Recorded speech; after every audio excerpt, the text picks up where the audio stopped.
కూచిపూడి అన్న పదం కొత్త ఆట నేర్చిందా పాపలక పదం ఆటశాలగా కూనలమ్మ జానపదం పల్లె దాటి వచ్చిందా చవళిల జానతనం పాట చూపగా చిత్రాలు ఎదురొచ్చేలా అంతటా ఎన్నో వర్ణాలు మంచులో తాగే చైత్రాలు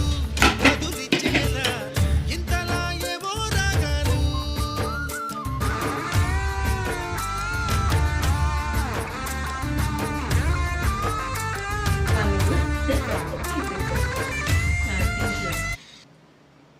బాగుంది